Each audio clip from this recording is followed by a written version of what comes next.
ذرا اس دن کا نقشہ اپنی آنکھوں کے سامنے لائیں جب ہر نفس نفسی نفسی پکار رہا ہوگا، جب ہر مجرم اپنی خطاؤں کا بوجھ دیکھ کر زمین میں دھنستا چلا جائے گا۔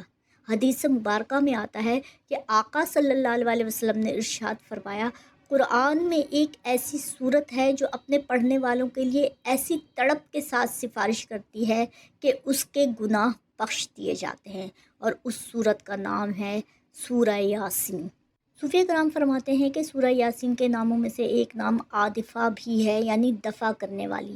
یہ صورت اللہ کی بارگاہ میں اپنے قاری کے لیے اس طرح مقدمہ پیش کرے گی جب تک اس گناہ گار کو جہنم کے گڑھے سے نکال کر جنت کی وادیوں تک نہ پہنچا دے، یہ صورت خاموش نہیں ہوگی۔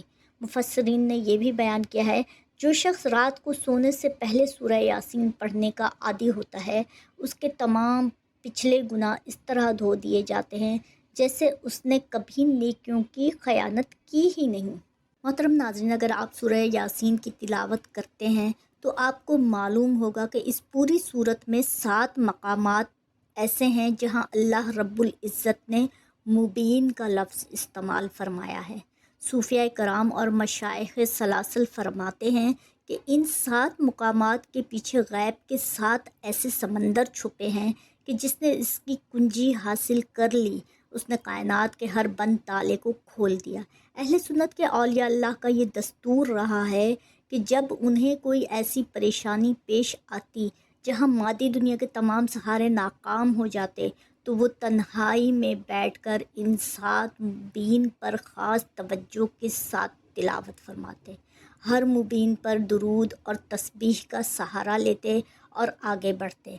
بزرگان دین فرمایا کرتے تھے کہ جب تم پہلے مبین سے شروع کرو تو یہ تصور کرو کہ تمہارا باطن صاف ہو رہا ہے، اور جب 7ویں مبین پر پہنچو تو یہ یقین رکھو کہ تمہاری مراد پکارنے والے رب نے بن مانگے پوری کر دی۔ آج کل لوگ عاملوں اور جادو ٹونا کرنے والوں کے پاس جاتے ہیں، مگر اے غافل مسلمان، کیا تجھے پتہ نہیں کہ تیرے رب نے تجھے سورہ یاسین کی صورت میں 7 ایسے قلعے عطا کیے ہیں جن کی دیواریں پوری کائنات کے جادو کو خاک میں ملا سکتی ہیں۔ یاد رکھیے، سورہ یاسین کا بار بار پڑھنا صرف ثواب حاصل کرنے کا ذریعہ نہیں، صوفیہ کرام کے نزدیک یہ ایک نورانی دوا ہے جو بندے کو اللہ کا ولی بنا دیتی ہے۔ جب بندہ سورہ یاسین کی تلاوت کرتے ہوئے ان آیات پر پہنچتا ہے جہاں رب کی تخلیق کا ذکر ہے تو اس کے دل کی دھڑکنیں خود بخود سبحان اللہ پکار اٹھتی ہیں، اور یہی وہ مقام ہے جہاں مادی دنیا کی تمام فکریں اور پریشانیاں ختم ہو جاتی ہیں۔ سورہ یاسین پڑھتے ہوئے یہ تصور کریں کہ آپ مدینہ منورہ کے اس دربار میں حاضر ہیں جہاں یہ نور نازل ہوا، اور صاحب قرآن حضرت محمد مصطفیٰ صلی اللہ علیہ وسلم خود آپ کا درود و سلام سن رہے ہیں۔ یہی وہ سچا تعلق ہے جو بندگی کی انتہا ہے۔ جب بندہ اس کیفیت میں پہنچتا ہے نا تو پھر اس کی زندگی کا کوئی بھی غم باقی نہیں رہتا، کیونکہ اسے یقین ہو جاتا ہے میرا اللہ مجھ سے راضی ہے اور بحق راضی ہے، اور اس سے بڑی کامیابی کائنات میں کوئی ہو ہی نہیں سکتی۔ بزرگان دین بھی یہی پیغام دیتے رہے کہ اپنے دن کی بنیاد سورہ یاسین پر رکھو اور رات کا اختتام بھی اسی مٹھاس پر کرو، کیونکہ جو اس کیمیا کو پا گیا اس نے 2 جہان کی دولت پا لی، اور جو لوگ قرآن پڑھے ہوئے نہیں ہیں وہ کم سے کم اتنا تو کر ہی سکتے ہیں کہ اپنے موبائل میں سورہ یاسین کی تلاوت بآواز بلند لگا کر روزانہ سن لیا کریں۔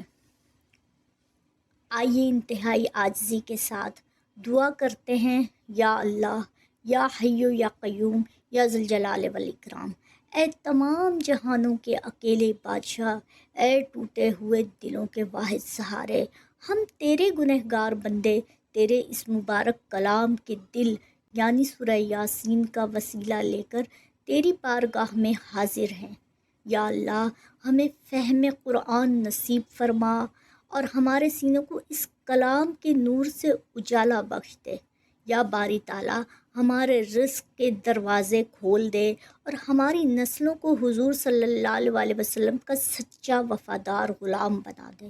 مولا، جب موت کی وہ کٹھن گھڑی آئے اس وقت سورہ یاسین کا نور ہمارا ساتھی بنے، ہماری قبر کو اپنی تلاوت کی برکت سے روشن کر دے اور حشر کی تپش میں سورہ یاسین کی شفاعت کے پرچم تلے ہمیں پناہ عطا فرما۔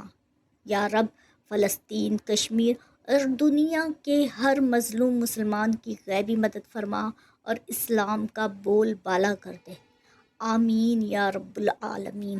محترم ناظرین، یہ سورہ یاسین کے اسرار کی مکمل داستان تھی۔ اسے دل سے سنیں اور اس پر عمل کریں، انشاءاللہ آپ کی زندگی کے بند تالے بھی کھل جائیں گے۔ اللہ سب کا حامی و ناصر ہو۔ تو ملتے ہیں ایک نئی ویڈیو میں ایک نئے اسلامی موضوع کے ساتھ۔ جب تک اپنا خیال رکھیں، دعاؤں میں ہمیں یاد رکھیں۔ اللہ حافظ۔